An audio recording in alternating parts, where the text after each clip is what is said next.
Bonjour les amis et bienvenue de nouveau à notre événement gratuit, École du sabbat. Ce trimestre, nous étudions les allusions, les images, les symboles, comment étudier la prophétie biblique. Nous sommes à la leçon numéro 8 dans les psaumes, première partie. Il y aura une deuxième partie dans notre étude de la semaine prochaine. Si vous souhaitez obtenir votre propre exemplaire du trimestriel, vous pouvez le faire en allant sur le site 3abnsabbathschoolpanel.com. C'est 3abnsabbathschoolpanel.com. Ne partez pas. Nous reviendrons tout de suite.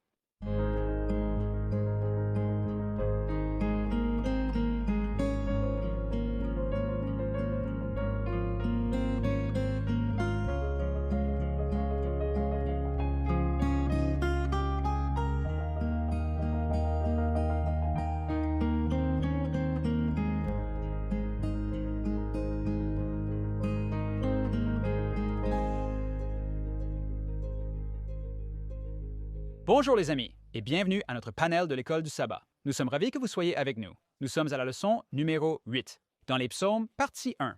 Et dans cette leçon, nous allons examiner les psaumes et comment ils se rapportent à la prophétie biblique. En fait, je vais me concentrer sur le sanctuaire, mais le reste de notre panel se penchera sur les psaumes. Je veux vous rappeler que vous pouvez obtenir nos notes parce que beaucoup de ce que nous partageons ici, nous n'avons pas assez de temps pour tout partager ce que nous avons dans nos notes. Donc, vous pouvez obtenir nos notes en allant sur le 3abnsabbathschoolpanel.com et vous pouvez cliquer sur l'onglet ci-dessus et vous inscrire. Et une fois que vous vous êtes inscrit une fois, vous recevrez nos notes perpétuellement. Donc, vous n'avez qu'à le faire une fois et vous aurez nos notes chaque trimestre que nous faisons des leçons de l'école du sabbat. Encore une fois, nous voulons vous remercier pour vos prières et votre soutien financier de 3ABN. Nous savons que ce programme est une bénédiction pour tant de gens. Nous apprécions les bénédictions que vous nous donnez par vos prières et votre soutien financier. Et cela nous aide à être une bénédiction pour les autres en partageant cet évangile éternel avec le monde entier. Maintenant, avant de commencer, nous allons présenter notre panel. À ma gauche immédiate se trouve le pasteur John Denzi. C'est une bénédiction d'être ici.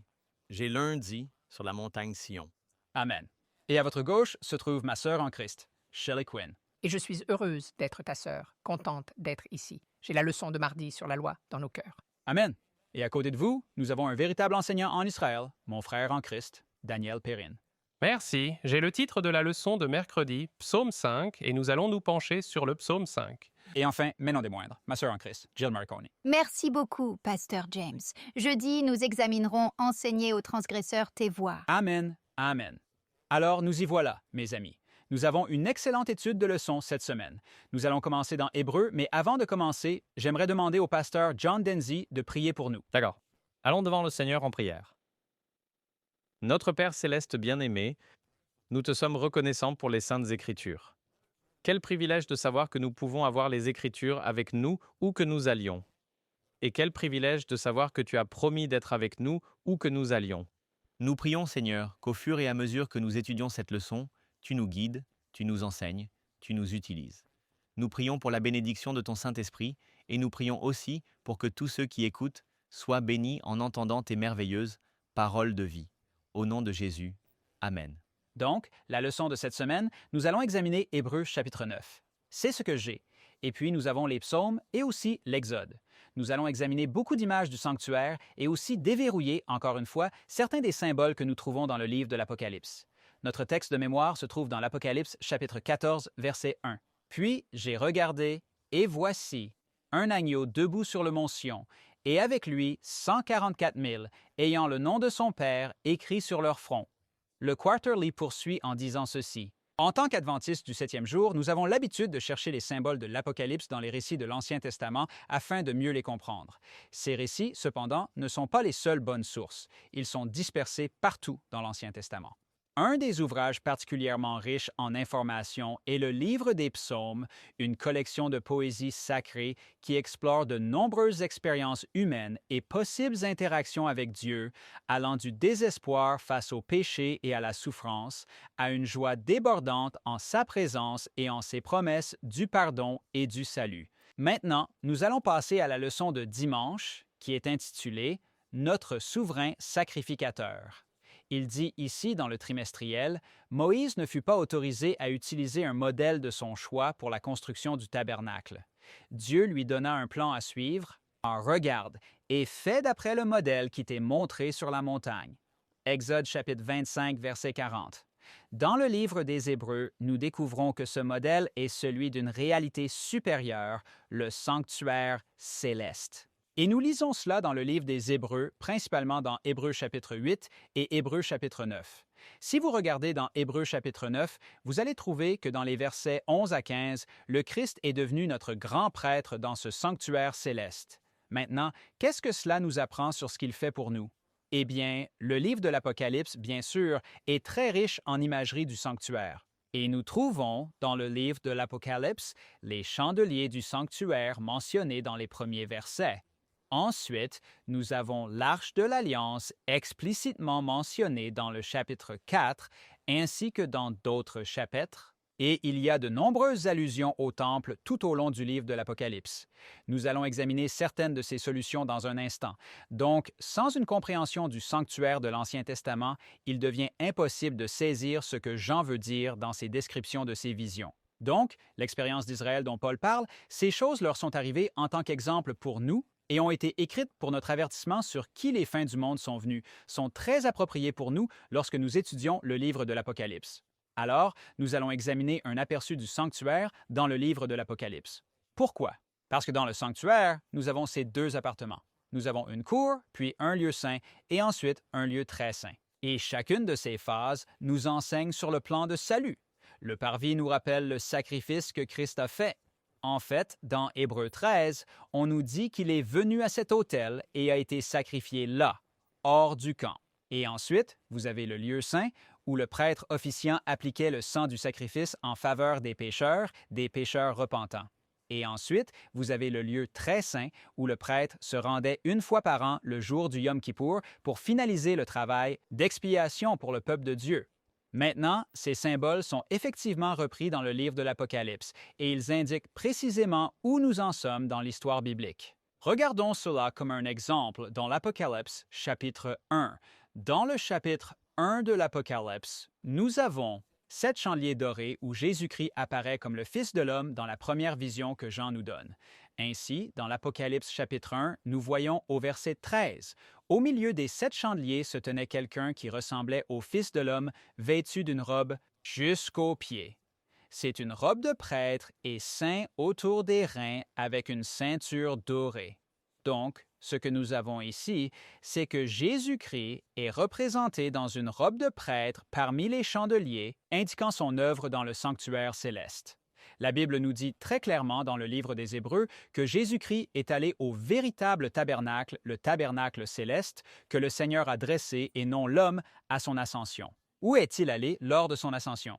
Eh bien, lorsque Jean, vers 420 après Jésus-Christ, Jean voit Jésus-Christ, il le voit parmi les chandeliers, ce qui nous indique qu'il est dans quel compartiment du sanctuaire céleste? Quelqu'un le sait? Le premier appartement, le lieu saint. Exactement. Donc, le livre de l'Apocalypse nous indique en fait, car il y a une petite controverse à ce sujet. Parfois, les gens ne sont pas sûrs lorsque vous lisez le livre des Hébreux. Vous avez différentes traductions de la Bible qui indiquent parfois qu'il est dans le lieu très saint, et puis d'autres indiquent qu'il est dans le lieu saint ou dans le sanctuaire lui-même. Nous ne sommes pas vraiment sûrs. Eh bien, le livre de l'Apocalypse, dans les années 90 après Jésus-Christ, probablement le dernier livre écrit par l'apôtre Jean, autre que l'Évangile de Jean, l'explique vraiment clairement pour nous. Ainsi, il n'y a pas de confusion. Quand Jean voit Jésus, il est parmi les chandeliers, ce qui indique qu'il est dans le lieu saint. Il est dans le premier appartement. Et encore, nous voyons cela répété dans Apocalypse chapitre 4. Maintenant, le livre de l'Apocalypse est structuré avec cette répétition. Donc, en réalité, Jean revient dans Apocalypse chapitre 4 à l'âge apostolique dans lequel il est encore. À nouveau en vision juste après les 7 églises, il est appelé plus haut immédiatement au verset 2 de l'Apocalypse 4. Il est dans l'esprit et il voit un trône dans le ciel, quelqu'un qui est assis sur le trône.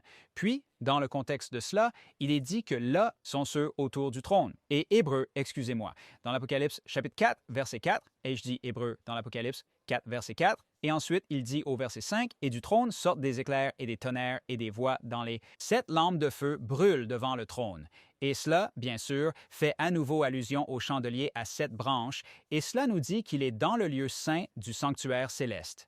Vous voyez la même chose se produire lorsque vous arrivez à l'Apocalypse chapitre 8. Encore une fois, nous commençons un autre cycle prophétique. Il y a le cycle des 7 églises qui nous emmène de l'époque de Jean jusqu'à la fin des temps. Ensuite, il y a le cycle des 7 sceaux qui nous emmène de l'époque de Jean jusqu'à la fin des temps.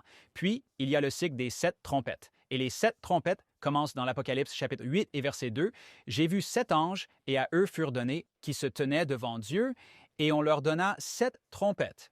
Et un autre ange vint et se tint à l'autel avec un encensoir en or, et il lui fut donné beaucoup d'encens pour qu'il le présente avec les prières des saints. » Verset 3. « Sur l'autel d'or qui était devant le trône. » Maintenant, l'autel d'or est également un meuble qui se trouvait dans le lieu saint du sanctuaire céleste. Ainsi, encore une fois, au début de chacun de ces cycles, nous nous retrouvons à voir une image de Christ ministrant dans le lieu saint, ce qui confirme à nouveau ce que l'Épître aux Hébreux enseigne, et bien sûr, tout le service du sanctuaire enseigne, que Jésus-Christ a commencé son ministère au ciel dans le lieu saint, tout comme l'ombre du sanctuaire terrestre nous l'enseigne. Alors, en passant maintenant au chapitre 11 de l'Apocalypse, nous arrivons à une transition du ministère qui se déroule ici au verset 19. Maintenant, Apocalypse chapitre 11, verset 19 est en quelque sorte la fin des 7 trompettes. Il s'agit d'une représentation du second avènement de Jésus-Christ, mais il y a une petite transition qui se passe ici alors que nous passons au chapitre 12 de l'Apocalypse, car cela va résumer pour nous toute l'histoire prophétique qui parle de l'histoire réelle. L'histoire prophétique équivaut à l'histoire humaine réelle, et dans l'Apocalypse 11, 19, nous avons le temple de Dieu ouvert dans le ciel, et il y avait dans son temple l'arche de son témoignage. L'arche de son témoignage se trouve où? Le lieu saint ou le lieu très saint? Le lieu très saint. Donc maintenant, nous avons une transition qui se produit, nous passons au lieu très saint, et dans l'Apocalypse chapitre 12, nous avons la première mention des commandements de Dieu. Les commandements de Dieu sont mentionnés dans l'Apocalypse chapitre 12, verset 17. Et vous savez pourquoi ils sont mentionnés dans l'Apocalypse 12, verset 17 et non dans l'Apocalypse chapitre 11 ou chapitre 10 ou chapitre 9 ou chapitre 8 ou chapitre 7 ou chapitre 6? Parce que nous entrons maintenant dans le lieu très saint. Donc, pour la première fois, nous avons les 10 commandements mentionnés. Encore une fois, John utilise des images de sanctuaire pour nous indiquer où se trouve Jésus-Christ. Et une fois que nous arrivons au chapitre 12, 13 et 14 de l'Apocalypse, Jésus-Christ est passé du lieu saint au lieu très saint. En fait, dans le chapitre 9 de l'Apocalypse, nous avons une mention de l'imagerie du sanctuaire. Apocalypse chapitre 9 et verset 12, « Et le 6e ange sonna, et j'entendis une voix venant des 4 cornes de l'autel d'or qui est devant Dieu. » Eh bien, les 4 cornes de l'autel d'or sont l'autel de encens, et c'est dans le lieu saint. Ainsi, toute la prophétie décrite ici dans le chapitre 9 de l'Apocalypse est encore avant 1844, durant le temps du lieu saint. Ensuite, nous entrons dans le lieu très saint après le chapitre 11, verset 19 de l'Apocalypse, chapitre 12 de l'Apocalypse, chapitre 13 de l'Apocalypse, chapitre 14 de l'Apocalypse. Nous sommes dans le lieu très saint. On voit ici l'imagerie du sanctuaire qui nous aide à comprendre où nous en sommes dans l'histoire biblique. L'Apocalypse nous dit que par le biais de l'imagerie du sanctuaire, le ministère de Christ a commencé dans le lieu saint, puis elle nous dit qu'une transition a eu lieu. Apocalypse 11, verset 19, vers le très saint lieu à travers l'imagerie non seulement de l'Arche de l'Alliance, mais aussi l'imagerie des commandements de Dieu, qui se trouvait dans le très saint lieu. C'est vraiment important pour nous de voir cela, car en regardant ces images, cela confirme pour nous l'enseignement du livre des Hébreux. Bien sûr, cet enseignement est confirmé lorsque l'on étudie un peu le grec. C'est vraiment clair et la Bible du Louis II souligne cela. Vous savez que je suis un adepte de la LSG, n'est-ce pas? Elle souligne cela, que le mot utilisé pour le lieu très saint dans le livre des Hébreux n'est utilisé qu'une seule fois dans Hébreux 9, et il est utilisé pour désigner le sanctuaire terrestre. Après cela, c'est toujours lieu saint. Terminologie en grec. Le mot réellement utilisé là en grec est doublé dans Hébreux chapitre 9 parlant du lieu très saint. À partir de ce moment, il est toujours au singulier, parlant du lieu saint dans le reste du livre des Hébreux. Donc, l'Apocalypse confirme ce que les Hébreux enseignent, et il est important pour nous de reconnaître cela en relation avec le saint et le très saint lieu du ministère du Christ dans le sanctuaire céleste. Amen, louez le Seigneur, message puissant. Eh bien, nous passons maintenant à lundi sur le mont Sion. Je m'appelle John Denzi et je vous invite à suivre la leçon en lisant la première partie. Il dit: dans Apocalypse 14, nous trouvons le peuple de Dieu debout sur la montagne de Sion. La montagne de Sion originale se situait juste à l'ouest de l'ancienne ville de Jérusalem et était considérée comme le siège du trône de Dieu ou de sa présence parmi son peuple. Avec le temps, le mont du Temple, situé sur le mont Morija, fut également identifié à la montagne de Sion, En d'autres termes, cette représentation importante du reste du peuple de Dieu des derniers jours est présentée dans un langage de sanctuaire, comme c'est le cas pour la plupart des scènes clés du livre de l'Apocalypse. Grâce à l'agneau, le peuple de Dieu se tient sur sa montagne sainte. Louez le Seigneur pour cela. Et donc, puisque nous sommes également dans le livre des psaumes dans cette leçon, nous allons au psaume 15 et psaume 24. Et la leçon dit, où David pose une question primordiale, qui pourra séjourner sur ta montagne sainte?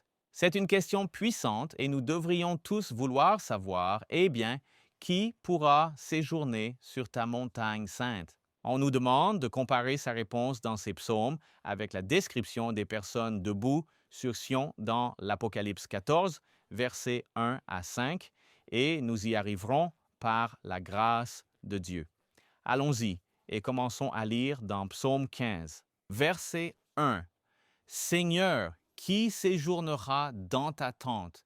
Qui demeurera sur ta sainte montagne? La réponse vient, celui qui marche dans l'intégrité, qui pratique la justice et qui dit la vérité selon son cœur. C'est aussi dans l'esprit. Eh bien, comment répondons-nous à cette question? Eh bien, nous sommes tous disqualifiés selon la Bible. Nous sommes tous disqualifiés. Nous ne pouvons pas être là parce que dans Romains chapitre 3, à partir du verset 10, il dit « Comme il est écrit, il n'y a pas de juste. » Non, pas un seul. Il n'y a personne qui comprenne. Il n'y a personne qui cherche après Dieu. Ils se sont tous détournés de la voie. Ils sont tous devenus inutiles. Il n'y a personne qui fasse le bien. Non, pas un seul. Alors, qui peut se tenir sur la sainte colline de Dieu? C'est intéressant que dans l'Apocalypse chapitre 12, verset 17, que le pasteur James a fait référence à des gens qui gardent les commandements de Dieu. Lisons-le. Et le dragon fut irrité contre la femme et s'en alla faire la guerre au reste de sa postérité, qui gardent les commandements de Dieu et ont le témoignage de Jésus-Christ. Eh bien, nous lisons dans Romains chapitre 3, il n'y en a aucun. Aucun ne cherche le bien. Il doit y avoir un changement dans le cœur. Nous devons nous donner à Jésus-Christ et le laisser œuvrer en nous pour vouloir et faire son bon plaisir. Seulement, lorsque nous permettons à Christ d'être en nous, souvenez-vous que Jésus a dit dans Jean chapitre 15, « Sans moi, vous ne pouvez rien faire. » Donc, toutes ces choses merveilleuses que nous lisons dans le psaume 15 ne peuvent être accomplies que par Jésus-Christ. Nous revenons au psaume 15. Maintenant, nous sommes au verset 3. Celui qui ne médit pas avec sa langue ne fait pas de mal à son voisin et ne lance pas de reproches contre son ami. Ce sont les personnes qui ne peuvent demeurer et être dans le tabernacle de Dieu et habiter sur sa sainte colline. Veux-tu être là? Vous devez vous donner au Seigneur Jésus-Christ. Ce n'est qu'alors, car c'est par la grâce que nous sommes sauvés et cela ne vient pas de nous-mêmes. La Bible nous indique dans Isaïe 64 que le meilleur de ce que nous pouvons faire, toute notre justice est comme un vêtement souillé. Seule la justice de Jésus-Christ peut nous permettre d'avoir l'opportunité d'être là. Et cela, il l'offre à tous. Vous avez l'opportunité. Oui, vous. Vous pouvez vous regarder et dire « Oh non, il n'y a aucun moyen que je réussisse. » Louez le Seigneur, Jésus a tracé le chemin pour vous. Vous avez la garantie en Jésus-Christ en vous donnant à lui. Nous continuons maintenant dans le psaume 24. Et encore, nous allons au verset 3. « Qui montera sur la montagne du Seigneur et qui se tiendra dans son lieu saint? Celui qui a les mains innocentes et le cœur pur, qui n'a pas livré son âme à la vanité, ni juré pour tromper. » Louez Dieu. C'est qu'il peut nous purifier de toute iniquité et c'est ainsi que nous pouvons avoir des mains propres et un cœur pur seulement par Jésus-Christ. Et donc, psaume 24, verset 5. Remarquez ce qu'il dit. Il recevra la bénédiction du Seigneur. Que recevra-t-il d'autre? Et la justice du Dieu de son salut. C'est là que se trouve la justice, en Jésus-Christ. Arrêtez d'essayer de le faire vous-même. Vous devez vous donner au Seigneur Jésus-Christ. Et ainsi, 2 Corinthiens chapitre 5, versets 20 et 1 nous aide à comprendre cela. Remarquez ceci, ça, car il a fait celui qui n'a pas connu le péché devenir péché pour nous. Jésus a pris notre place et a pris tant de péchés du monde qu'il est comme s'il était devenu péché pour nous. Pourquoi? Afin que nous devenions en lui justice de Dieu. Pourquoi? Wow! Par la grâce.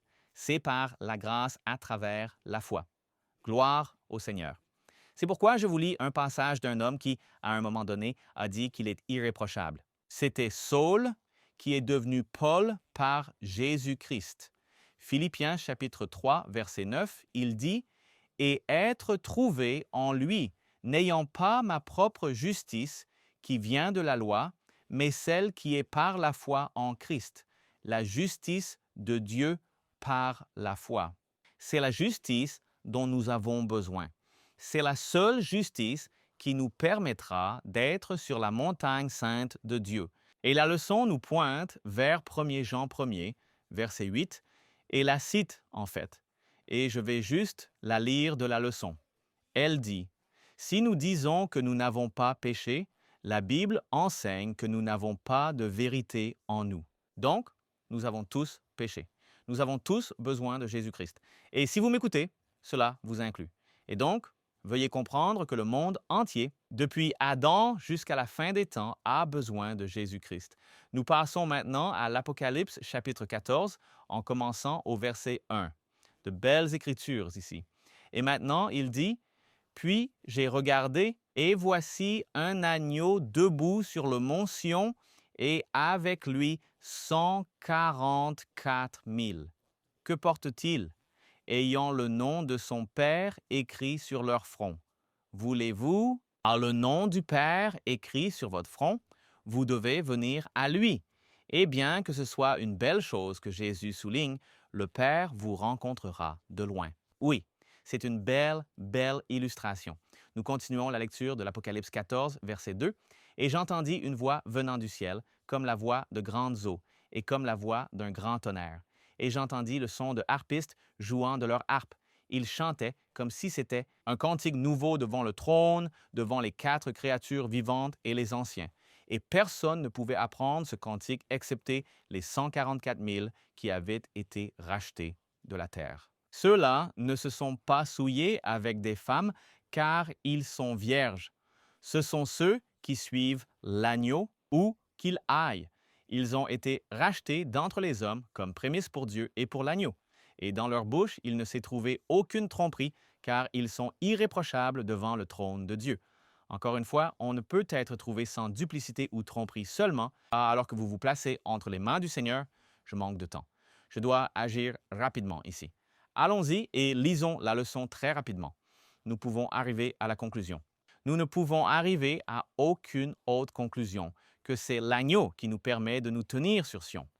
L'agneau n'est pas mentionné dans le psaume de David, mais il apparaît soudain dans la description trouvée dans l'Apocalypse 14. C'est presque comme si Apocalypse 14 répondait à la question de David. Maintenant que l'agneau de Dieu est établi sur le mont Sion dans le sanctuaire, nous pouvons également y être présents grâce à sa justice parfaite qui nous est créditée par la foi.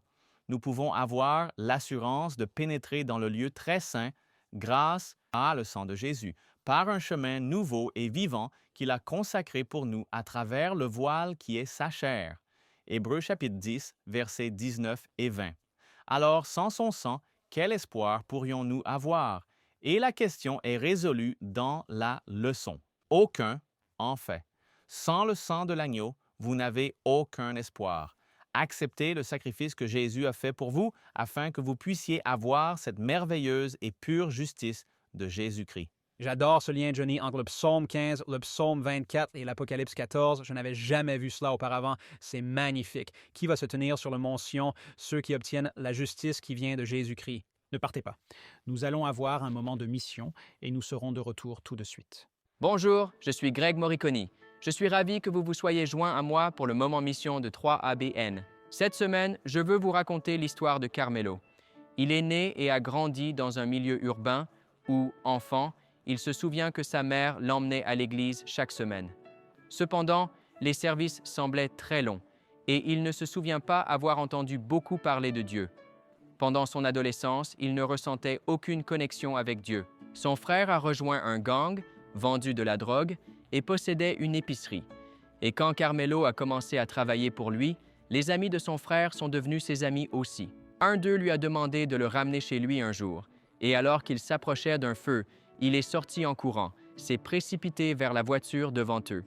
Puis soudain, la portière du passager s'est ouverte et quelqu'un a commencé à tirer sur Carmelo.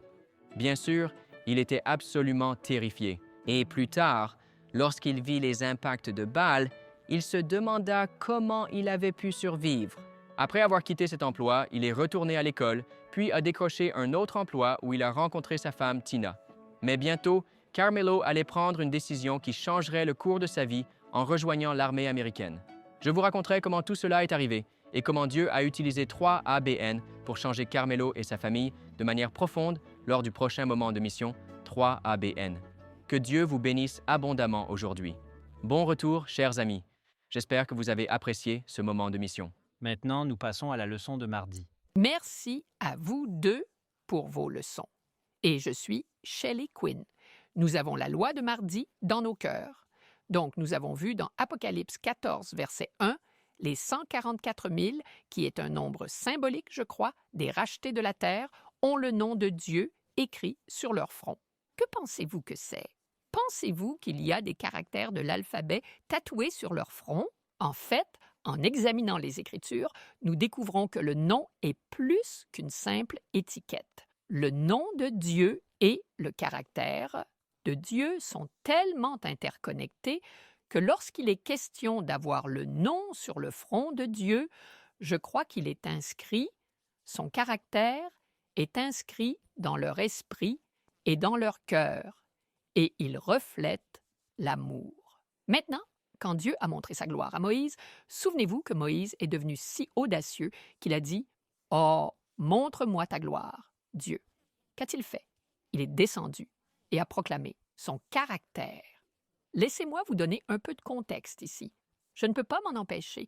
Si vous y réfléchissez, certaines personnes pensent que l'Exode n'est pas chronologique. Il l'est, et cela a pris 3 mois après l'Exode pour atteigner le mont Sinaï. Ils ont fait 4 arrêts en chemin, mais lorsque le dernier arrêt était Réphidim, ils ont ensuite déplacé vers le mont Sinaï. Dieu leur a demandé de se purifier, et quand il, c'est Dieu, est apparu sur la montagne pour parler à toute la congrégation des 10 commandements. Il leur rappelait sa loi d'amour. Vous trouvez dans la Genèse, ce sont les mêmes lois qu'Abraham respectait. Ce sont les mêmes lois que les patriarches connaissaient. Mais alors, Dieu appelle Moïse à monter sur la montagne et il lui donne des lois civiles, sociales et cérémoniales. Moïse les écrit dans le livre de l'Alliance et il ratifie cette alliance avec le peuple. Vous trouvez le livre de l'Alliance dans toute cette histoire. Exode 24, versets 7 et 8. Et ensuite, Moïse monte sur la montagne pour être avec Dieu. Et pendant qu'il est là-haut sur la montagne, Dieu lui donne les instructions pour le sanctuaire. Dieu écrit les 10 commandements. Et maintenant, tous les commandements sont en fait écrits sur la pierre. Et devinez ce qui se passe pendant que Moïse est sur la montagne? Les gens. Moïse était là-haut 40 jours. Ils disent, « Où est-il? J'abandonne. Fais-nous une idole. Donne-nous un dieu païen. » Et donc, ils font ce veau d'or. Aaron crée ce veau d'or. Et quand, maintenant, Dieu savait. Dieu savait pendant qu'il était là-haut. Tout d'un coup, son attitude change. Moïse reçoit les tables et Dieu est contrarié. Il est prêt à déverser son jugement sur ces gens. Quelles sont les conséquences du péché? La mort. Mais Moïse intercède pour eux. Et pour résumer, l'alliance a été rompue. Ils ne sont plus en alliance avec Dieu maintenant. Alors, que se passe-t-il alors que Moïse intercède dans sa fidélité aux promesses de l'alliance? Dieu dit, « D'accord, votre peuple ira vers la terre promise. Cependant, je ne vais pas y aller avec vous. J'enverrai un ange. Pas l'ange. Pas Jésus-Christ. Mais j'enverrai un ange, parce que j'ai peur que si je suis là la prochaine fois qu'ils pêchent, ma sainteté les consumera. Et donc, ce que nous voyons, c'est que, dans sa miséricorde, nous voyons cela dans Exode 33 et dans Exode 33, 1 à 3. Mais cela implique qu'ils n'ont même pas besoin de construire un tabernacle alors que fait Moïse. Il redescend, il trouve ces gens maintenant, et il se casse. Il est tellement bouleversé quand il les voit dans cette orgie païenne qu'il jette les pierres, elles se brisent. Et maintenant, Moïse déplace sa tente bien en dehors du campement, et il l'appelle la tente de la rencontre. Je dois passer à travers ça. Dieu descend dans une colonne de nuée. Il parle à Moïse face à face. C'est juste une expression qui signifie une communication directe. Il parlait avec Moïse sans vision ni rêve, sans intermédiaire. Moïse le supplie de renouveler l'alliance. Et que dit la Bible au sujet des prières ferventes d'un homme juste? Elles sont très efficaces. Jacques 5, 16. Donc Dieu dit à Moïse, « Ma présence ira avec toi. Je te donnerai du repos. Je ferai ce que tu as dit. Je vais aller avec toi, car tu as trouvé grâce à mes yeux, et je te connais par ton nom. Oui. » Alors, jurant qu'aucun homme ne peut voir son visage, il a dit à Moïse, « La prochaine fois que tu monteras la montagne, je vais te cacher dans le creux du rocher. Je vais mettre ma main sur toi. » Et devine quoi? Il va proclamer son nom et son caractère. Écoutez ceci. Exode, chapitre 34, versets 5 à 7. Moïse est retourné sur la montagne avec les 2 tablettes. Et maintenant, le Seigneur descend dans la nuée. Exode 34, 5. Elle se tint là avec lui et il proclama que le nom du Seigneur. Donc, Dieu proclame son nom. D'accord? Regardez ceci. C'est la gloire qu'il montre à Moïse. Verset 6. Et le Seigneur passa devant lui et proclama, « Le Seigneur, miséricordieux et bienveillant, patient, abondant en bonté et en vérité, gardant sa miséricorde pour des milliers, pardonnant l'iniquité, la transgression et le péché. Mais en aucun cas n'innocenté. En aucun cas n'innocenté. Le coupable. » Voyez, le nom du Seigneur, l'Oka est le caractère du Seigneur. Voici ce que dit la leçon. Comme c'est intéressant que lorsque Dieu se décrit à Moïse, il le fait en même temps que Moïse reçoit un autre exemplaire des 10 commandements qui sont aussi une transcription de son caractère, ainsi de même les gens qui ont le nom de Dieu sur leur front, que, comme décrit dans l'Apocalypse 14, ils sont décrits comme ceux qui gardent les commandements de Dieu dans l'Apocalypse 14, verset 12. Il dit, « Voici la patience des saints. Voici ceux qui gardent les commandements de Dieu et la foi de Jésus. » Notre auteur dit, ensuite, remarquez les mots trouvés dans Hébreux. Ceci est Hébreux 10, 16 à 10, 7. Ceci est le nouveau pacte. Écoutez ce que Dieu dit. Voici l'alliance que je ferai avec eux après ces jours-là. Et nouveau signifie renouvelé, au fait. Je mettrai mes lois dans leur cœur et dans leurs esprits. Je les écrirai, et leurs péchés et leurs actes sans loi, je ne me souviendrai plus. Quelle expression de l'Évangile! Bien que la loi de Dieu se reflète dans nos vies, nous devons encore nous rappeler, plus maintenant, il ne se souviendra plus de nos péchés. Voyez, le nom de Dieu est son caractère. Sa loi morale est une transcription de ce caractère. Et quand vous y pensez, si vous ne comprenez pas à quoi je fais référence en ce moment au sujet des patriarches, je vous encourage à regarder. Nous avons une série appelée Spotless, l'Alliance éternelle. Lorsque vous étudiez attentivement la Genèse, vous découvrez qu'Abraham a obéi à tous les commandements de Dieu. C'est pourquoi, dans Genèse 26, c'est pourquoi Dieu a dit « C'est la raison pour laquelle je renouvelle l'alliance avec Isaac, parce qu'Abraham a obéi à mes commandements et à mes statuts et à mes ordonnances. » Il savait, Dieu, il fonctionne par le pouvoir de l'amour.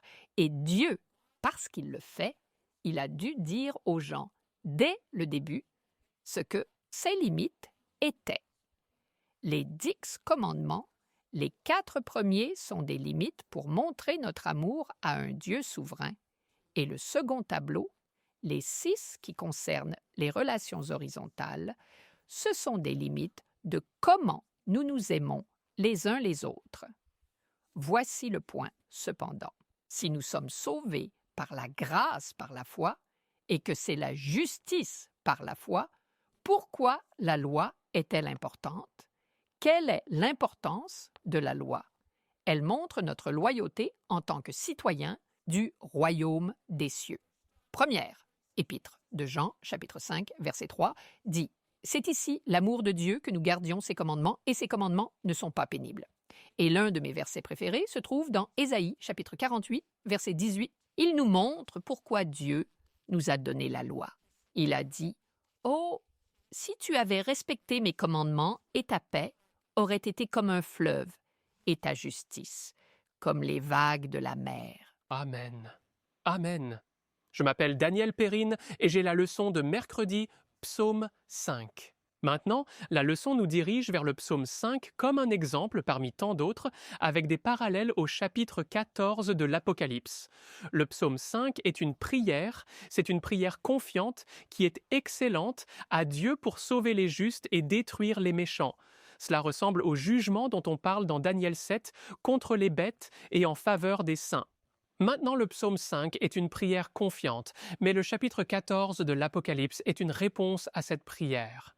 C'est une description des 144 000 dont nous avons déjà parlé dans cette leçon et l'envoi du message de la moisson, qui est la réponse à l'aspiration à ce que ce qui est erroné soit corrigé, mis bien.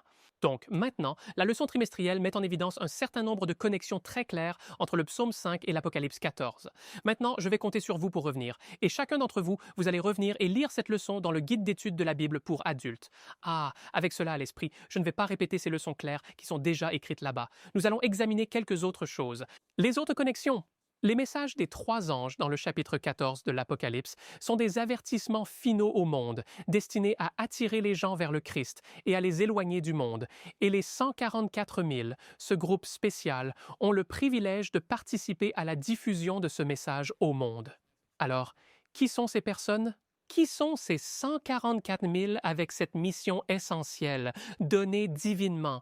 Il y a quelques caractéristiques définissant l'une déjà mentionnée.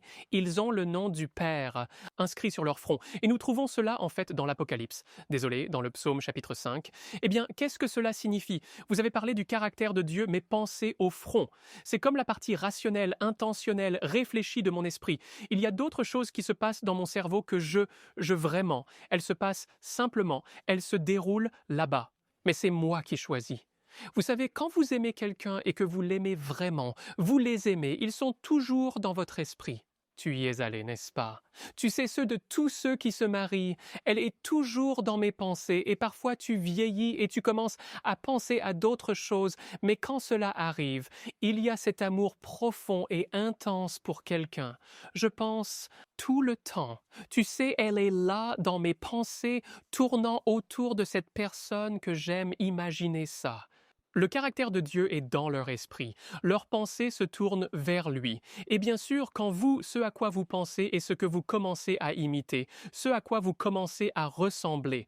L'autre caractéristique définie que nous trouvons dans l'Apocalypse 14.4 est qu'ils suivent l'agneau où qu'il aille. Et cet agneau est Jésus. Donc vous voyez cette image, leurs pensées sont tournées vers le Père, leurs actions sont dirigées vers l'agneau, et Jésus a dit dans Jean 10.30 « Moi et mon Père sommes un ».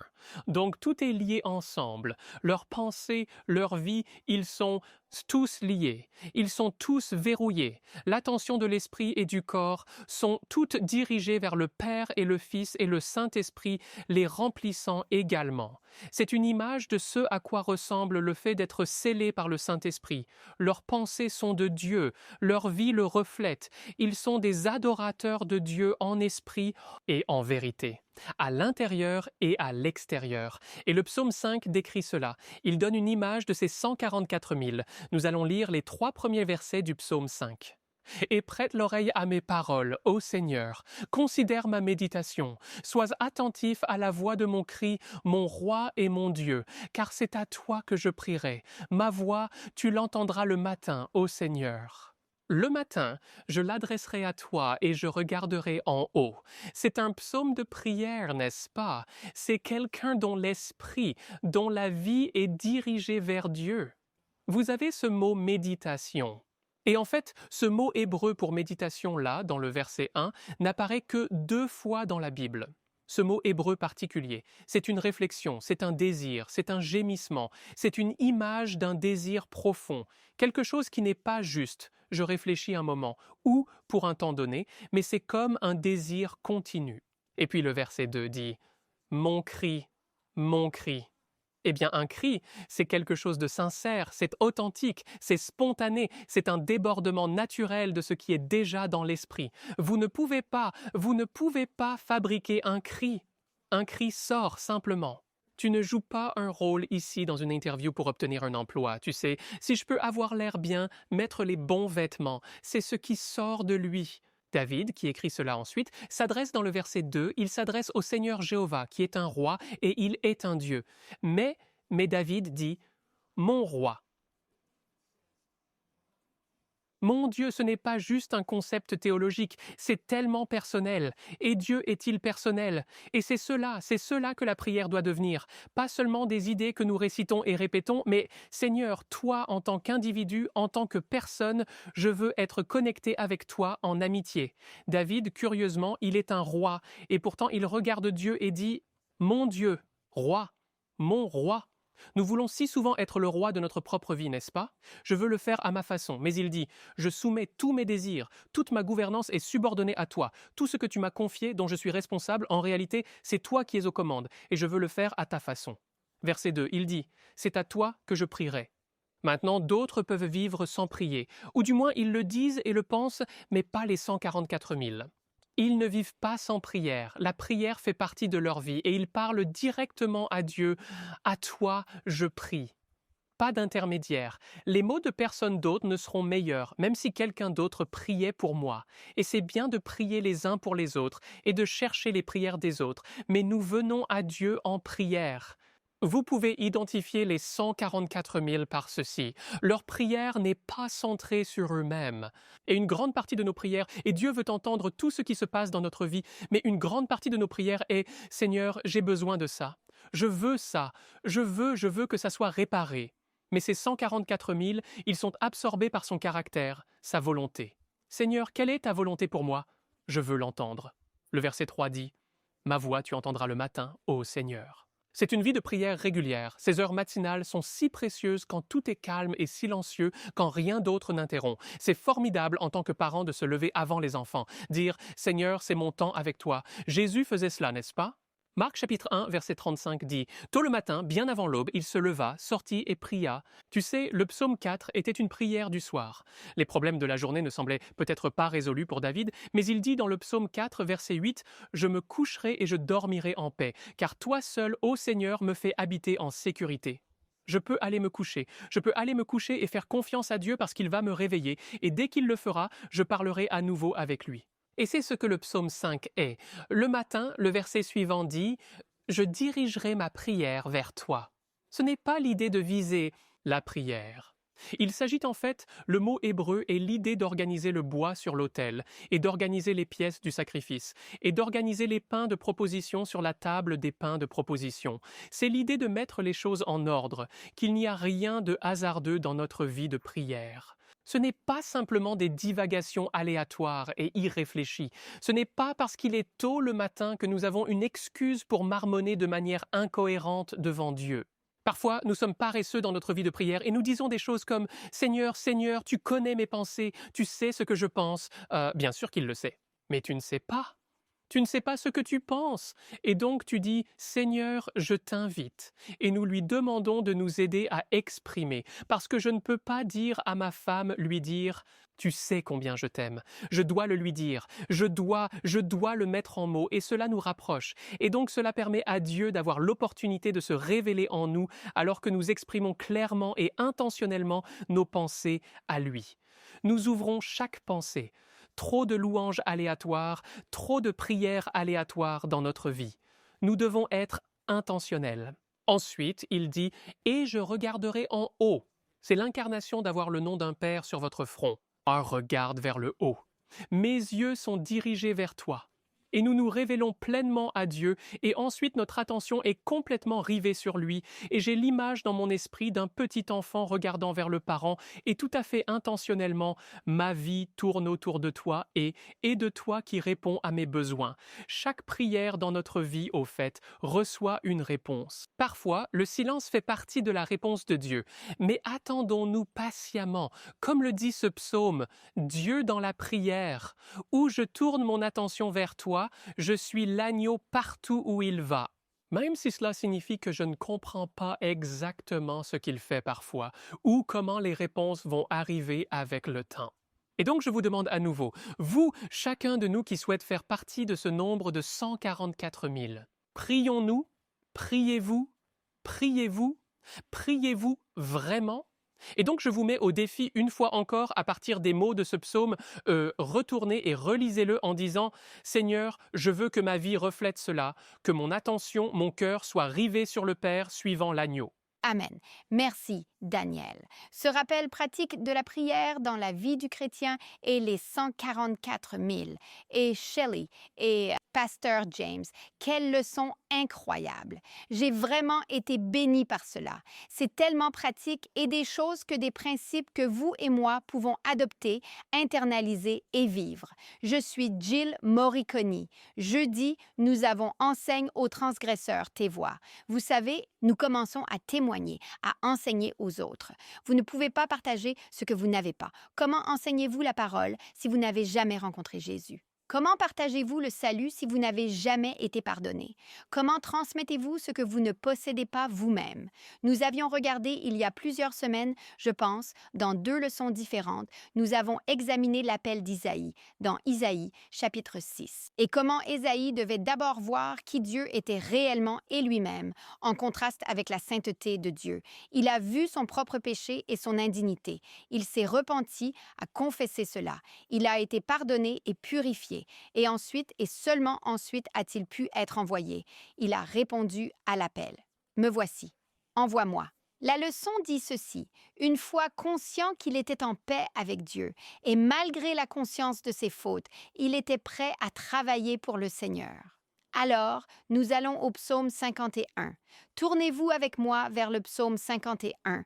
Et nous savons que c'est la prière de repentance de David, après son énorme péché avec Bathsheba. Après que Nathan le prophète soit venu et les réprimander, il ouvre son cœur dans la repentance. Ceci est en fait ce que nous appelons un psaume pénitentiel, un psaume de repentance, un exemple de repentance et de purification.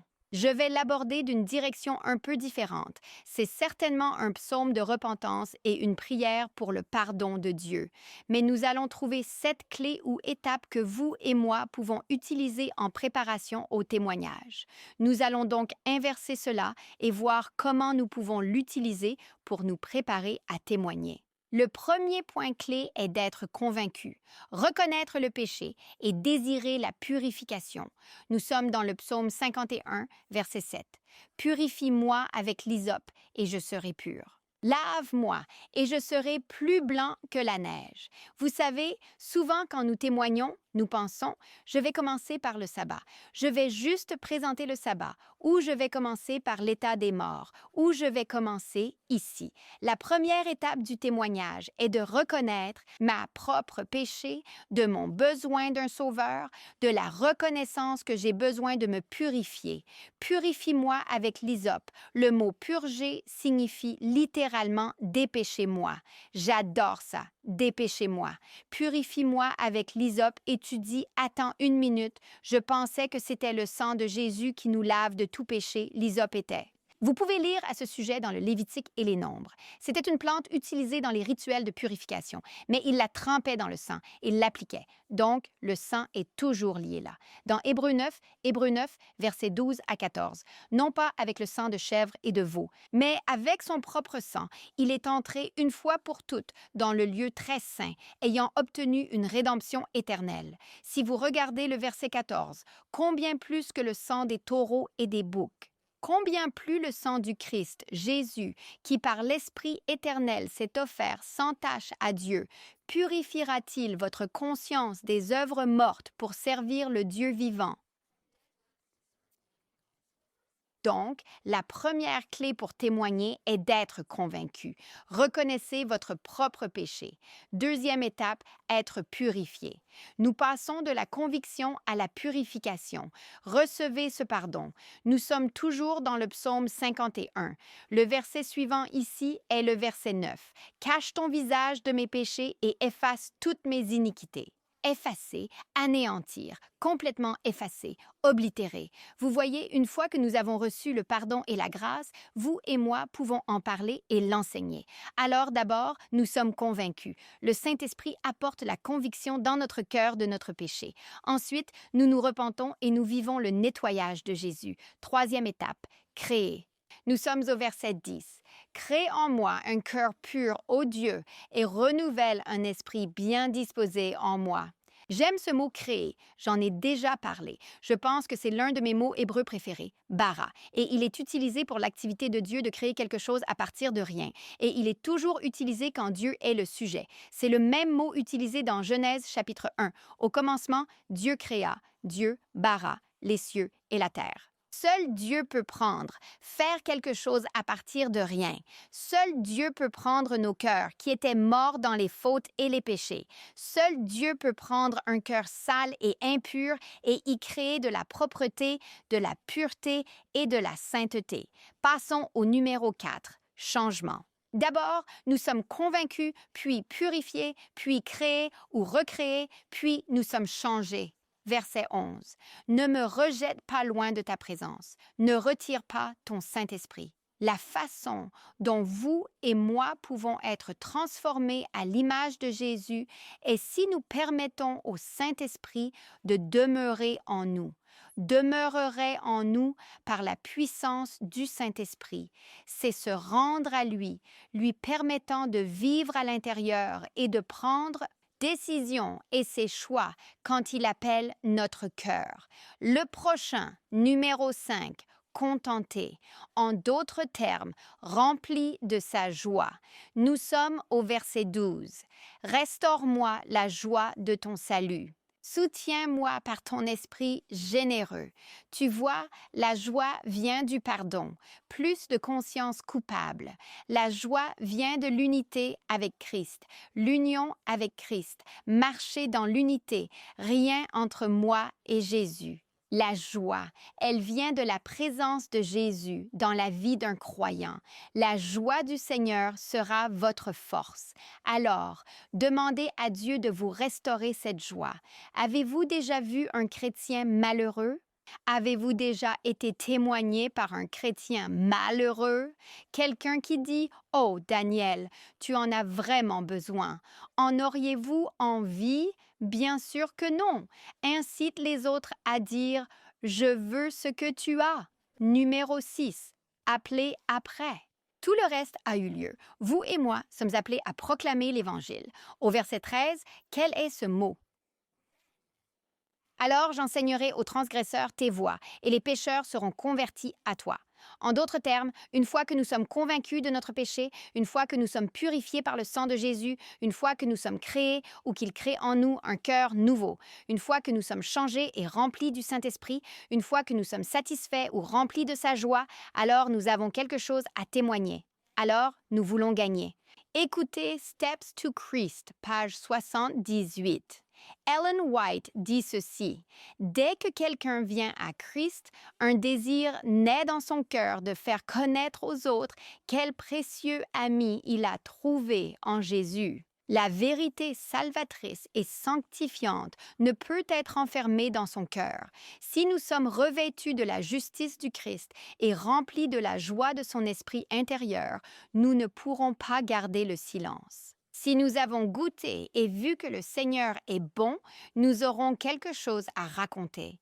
Comme Philippe, lorsqu'il a trouvé le Sauveur, nous inviterons les autres à venir en sa présence. Je veux vous dire aujourd'hui, si vous et moi, si nous n'avons pas le désir pour les âmes, cela signifie que nous n'avons pas été changés. Cela signifie que nous n'avons pas rencontré Jésus. Cela signifie que nous ne l'avons pas expérimenté. Nous parlions dans cette leçon de l'Apocalypse 14 et du peuple de Dieu, les 144 000 qui se tiennent sur le mont Sion, rachetés, disciples de l'agneau, sans fraude dans leur bouche. Ils sont équipés pour proclamer l'Évangile.